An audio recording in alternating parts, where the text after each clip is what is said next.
All right, the Party of Science says it's no longer acceptable to associate childbearing to only women. Congresswoman Ayanna Pressley today tweeting, Senator Booker and I reintroduced the Mommies Act to expand Medicaid coverage for birthing people. Every pregnant person should be listened to and treated with dignity and respect. What? And in a coordinated show of force, Congresswoman Cori Bush echoed this bizarre view of biology on Capitol Hill. I am committed to doing the absolute most to protect Black mothers, to protect Black babies, to protect Black birthing people, and to save lives. It's not a mystery what's going on, is it? The left's new religion tells them that gender doesn't exist. It's just a social construct. It's all fluid. Joining me now, Rachel Campos Duffy, mother of 9, and Fox News contributor. Also joining me, Matt Walsh, father of 4, host of the Matt Walsh Show. Rachel, I imagine you have some thoughts on the fluidity birthing people issue. Tell us. Yeah. Well, it's really quite crazy. And, you know, you had Victor Davis Hanson on earlier, and he talked about how our universities are lost. We are seeing our K through 12 being lost. Our medical schools are also being taken over by the wokeifieds. And this whole gender neutral ideology is wreaking havoc in medical schools.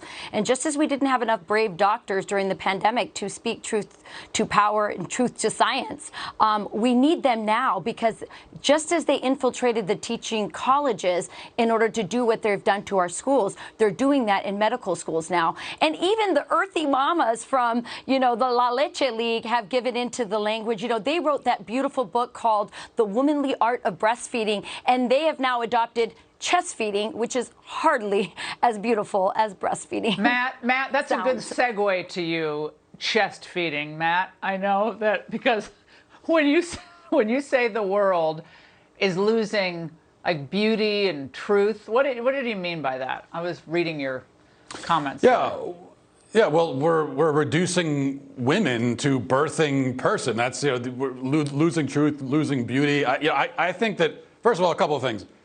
If my kids ever wish my wife a happy birthing person's day on Mother's Day, there's going to be problems. And I think that's probably the case for most sane people. But what we hear from the left all the time is that they accuse us as conservatives of erasing, otherizing, dehumanizing, you know, women and minority groups just by expressing our opinion. We express an opinion they don't like, and they say, oh, you're erasing me. That, of course, is absurd. What we're seeing now, though, if you want to know what erasing people looks like this. We are erasing women as a category, which is why, look, for years, I've been asking leftists the simple question, what is a woman? Can you define... we know you don't like the old traditional definition of an adult human female. Okay, well then what is the definition now? Can you tell me, what do you think a woman is when you use the term? They can't even do it. They can't define the term anymore because they're erased afraid, the category. Again, they're afraid. It's well, Rachel, gender appropriation. Yeah, well, we'll ask that of Sean later, Rachel. Okay, so yeah. the pro-abortion group NARAL, they came out in support of it doesn't surprise either of you, the left's unscientific garbage, tweeting that when we talk about birthing people, we're being inclusive. It's just that simple. It's not just cisgender women that can get pregnant, who can get pregnant and give birth. Reproductive freedom is for everybody. Rachel.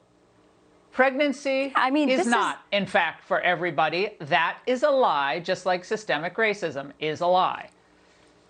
Right. And so it went from the humanities and the liberal arts. It's now in the sciences. And again, there have been parents and some brave teachers who have stood up in the biology departments of our schools, but they are very few and far between. And by the way, in that hearing, Laura, and I don't want to miss this point because I think it's very important, Representative Cori Bush actually was a witness during the hearing about this bill. And she actually unknowingly gave one of the best scientific pro-life speeches. I know she didn't mean to, but she was a witness, and people should go back and listen to it because, you know, she's denying science here.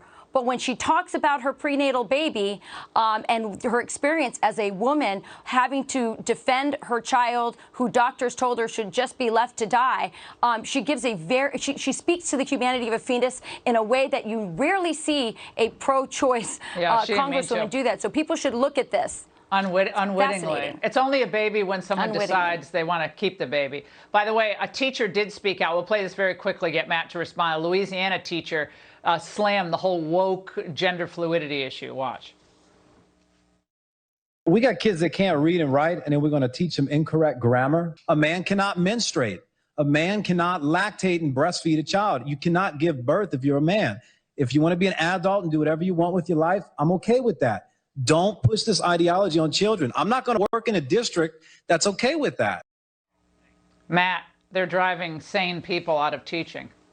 Yeah, well, what a world we live in when a statement like men cannot give birth is considered edgy and controversial. But it is these days, which is why it does require some courage to say, as insane as that is. And that's why, you know, as conservatives, this is a hill worth dying on. This issue, because if we give up on this, if we let the left sort of have it with the gender madness and we give into it, then we've given up on reality. And once you give up on reality, what else is there worth fighting for? So I think we have to stick to our guns here. Rachel and Matt, thank you both. Great to see you both tonight. We got to roll.